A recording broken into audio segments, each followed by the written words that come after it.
Bugungi kayfiyatlari juda ham a'lo. Avvalo yurtimizda tinchlik bo'lsin. Xalqimiz juda ham yaxshi. Qo'shni mamlakatlar bilan, qo'shni yurtimiz bilan, Tojikiston bilan ham juda ham yaxshi. Bordi keldilarimiz, xudandachiliklar yaxshi. Borishlar, kelishlar, to'ylarga aytishlar hammasi yaxshi. Yurtimizda tinchlik. Hamma mana ko'tarinki ruhda, hamma yuribdi, mana yaxshi. Nima deydi? Hayit bayramlari bardavom bo'lsin. Yurtimizga tinchlik, tansihatlilik tilayman. Sog' bo'linglar, omon bo'linglar.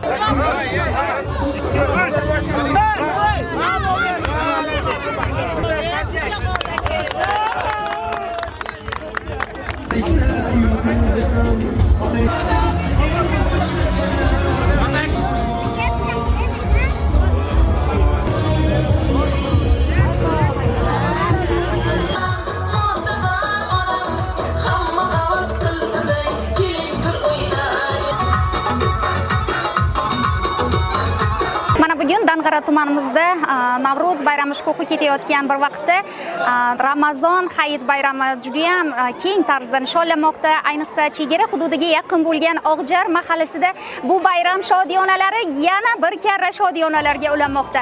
Bugun mana shu shodiyonalarda ishtirok etayotgan Oqjar mahallasining aholisini ko'rib, to'g'risi inson ko'ngli quvonadi.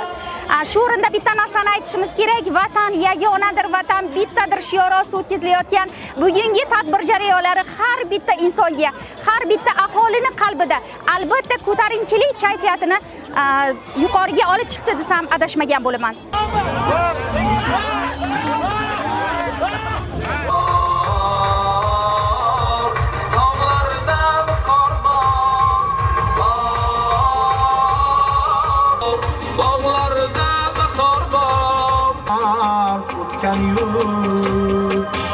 Har kaft yeri zar oshyorim tabarruk